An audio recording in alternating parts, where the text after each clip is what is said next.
Welcome to my new studio. That's right, I just signed the lease for this beauty, and in this video, I'm gonna show you around the place. And I'll share some layout possibilities I'm considering, as well as the overall design vision I have for the space. And to the surprise of absolutely no one, that vision involves moody, enchanting, dark decor vibes. And if you're wondering why on earth I would move out of a 700 square foot one-bedroom apartment into a 500 square foot studio, I'll explain that as well. Simply put, I've missed living in a studio ever since I moved out of my first one. That space was really something special.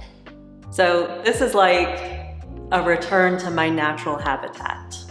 And if you're new here, my name is Steffi, and on this channel I talk about small apartment styling tips, cozy living, some of the more niche, alternative, and fantasy aesthetics, and the joys of living alone. So if you're into that, consider subscribing and giving this video a like. And speaking of cozy, before we get into the tour, I want to share today's sponsor with you. As many of you know, one of my favorite ways to relax in my apartment is to play video games. I love to curl up on my couch with my cat Hilo, with a hot cup of coffee, ideally on a rainy day, and just play away. And today's sponsor, June's Journey, is the ultimate cozy game, especially if you love mysteries and the glamorous 1920s aesthetic and a strong female protagonist. June's Journey is a hidden object mystery game where you play as June Parker, who is on a mission to solve her sister's murder. Along the way, you uncover all kinds of family secrets and meet an interesting cast of characters. And if you're into decorating, which you probably are if you're watching my channel, then you'll love the fact that on top of the awesome story and super satisfying hidden object gameplay, you can also decorate your own island. So whether you're a gamer like I am, or you're just looking for a new, relaxing, cozy pastime to take your mind off of things, definitely check out June's Journey. You can download it by clicking the link in the description or by scanning this QR code right here and start playing June's Journey today. Now back to me in my very echoey, empty studio apartment. So without further ado, let me show you around my new studio.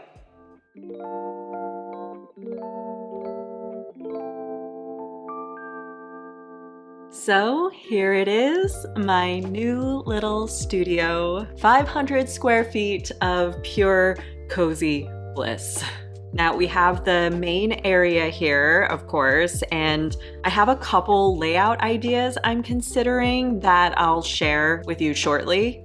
And then there's the cute little view. I mean, of course, it's not exactly the view I have now.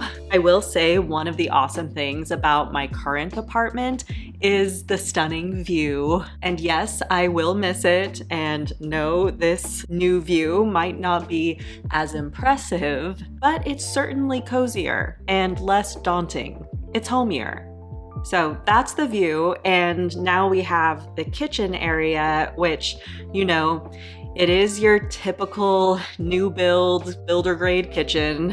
I've pretty much resigned myself to, you know, the fact that if I want to live in an apartment that has modern amenities like a dishwasher, air conditioning, washer dryer, you know, the princessy things that I want, that means that it's gonna have the new builder grade apartment kind of vibe. I plan on doing things to make up for the landlord special we have going on here. And what this kitchen lacks in charm, it does make up for in modern amenities like a dishwasher. I didn't have a dishwasher in my last studio, and since I've had one in my current building for the last few years, it's hard to let go of such a luxury. I'll admit, So one of the reasons why I picked this studio above others is that it's hard to find a studio that has the dishwasher, the air conditioning, and the closet situation here, which I will show you in a second. And yeah, I guess I'm just kind of a slut for modern amenities. And sure, that's kind of hard to reconcile with my love of vintage charm, but I think a balance can be struck, and I plan on showing you what that can look like when I employ my styling superpowers in here. Like, for example, I like the dark cabinets and clean backsplash. This is a cute canvas to work with. And one way I could add more character is to maybe replace these handles with something more pretty and interesting looking, something that does bring in a bit of a vintage touch. Because these handles, you know, these boring mass-produced handles we see in like every new build apartment, they're doing a lot in terms of making this look like a cookie cutter modern kitchen. Replace the handles, transform the kitchen. I'm gonna do a little Frankenstyling to bring this space to life. And don't get me wrong, this is a great kitchen. I am not complaining. There are just some things we can do to help her live up to her potential. So moving along, remember what I said about the closet situation? Gird your loins, my friends. That's right, a walk-in closet. I don't know how I do it, but I sure do have a knack for finding studios with walk-in closets. Because, you know, my first studio had one as well, and it's unheard of. So I think I might just have some kind of walk-in closet summoning charm tied to me, and I'll gladly accept the responsibility of this power. So this was obviously another reason why I chose this studio. How can a girl resist such a thing? And then if that wasn't enough, over here we have another modern amenity that is impossible to beat. A washer and dryer. I mean, you guys, this studio has it all. I almost don't even feel worthy of such extravagance. I know I'm technically downsizing by like 200 square feet, and I'll be paying less in rent than my current apartment, but at the same time, I feel quite spoiled by all of this. And then we have the bathroom. Much like the kitchen, it's very modern, very builder grade basic, but we're gonna make it cool. We're gonna make it interesting. We're gonna do our best. And there's potential here. You know, we can put some pretty things on the counter, add a cute shower curtain. These are the shower curtains I'm considering. And yeah, true to form, I'm going with a dark floral pattern. It's just how I'm wired, I can't help it. By the way, look at this Notion page I made to stay organized for this move. A to-do list, shopping list, measurements, inspiration photos, it's all here. And it's responsible for keeping my sanity somewhat intact. Fellow type A girlies, eat your heart out. So yeah, that's pretty much all there is to the bathroom. Hello. And then finally, we have one last closet, because apparently the gigantic walk-in closet wasn't enough. I mean, it is just closet heaven in this apartment. I'll probably hang some storage shelving here, maybe put Hilo's litter box right here and just always leave this a bit open. Not totally sure, but either way, bonus hall closet on top of the giant walk-in. I mean, does it get any better than that? And that concludes the tour. You know, there's not much to see. It is a studio, but there will be a lot to see when I'm done with the place. And speaking of what I plan on doing in terms of decorating, let me share the vision that I have and what my layout ideas and styling plans are. So first, layout ideas. My first thought was to lay out this studio pretty much exactly like my last one. I loved that layout. It flowed so nicely, and I would like to replicate it potentially in here. That would mean the bed going there, and then right next to the bed, the nightstand, and then the couch running parallel to the bed, and then the media console with the TV here. Now, unlike my last studio, there isn't that little alcove area where I had my workspace, but nonetheless, that's basically how I would treat this wall right here. The desk would go here, and this would basically just be a condensed version of the workspace I had in my last studio. So that's option 1 for the layout. Option 2 would be putting the bed here, headboard against the wall, and then the couch kind of floating here, and the media console and TV against this wall. So to zoom out a little bit, that would mean headboard against this wall, bed coming out this way, and then couch, media console, television, and then the desk would be behind the couch. Now, both layout configuration options come with their downsides. The first configuration that would basically mimic the layout of my first studio would definitely be a tight fit, I think. I'm gonna take measurements after I film this video, so I'll have a better idea. And then the challenge with the second layout configuration is I'm having a hard time kind of visualizing how that flows. I mean, what's nice about the first layout is I know how that flows. I know from experience that I like that. This one, I don't know, it might not jive with my mind as well as the other one. I'll have a better idea when I take the measurements.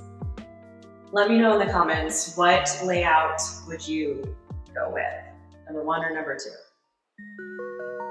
So now that I've shared my layout ideas, let me share a little bit about the vision that I have for the space, which, like I said, expectedly is gonna be a dark, moody retreat.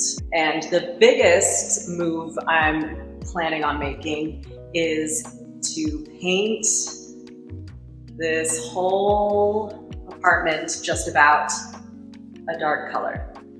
I love the idea of a super dramatic, dark, moody layer to exist in.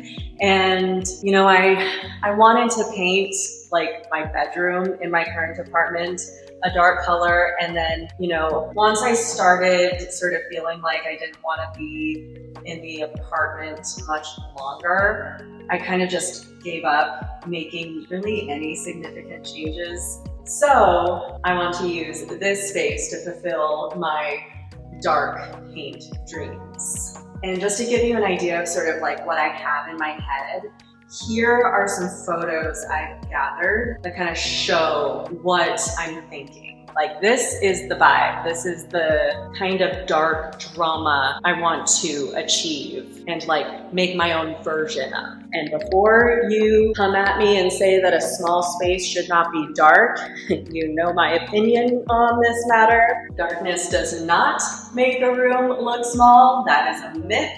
It's other things that make a dark room look small, like bad lighting or cluttery styling. You know, there are other things that can make a space look smaller, and it is not dark paint or dark styling. I think that a dark, moody space feels cozy and inviting and like a dark mistress's embrace. That's how I want my apartment to feel. Like a dark mistress's embrace, okay?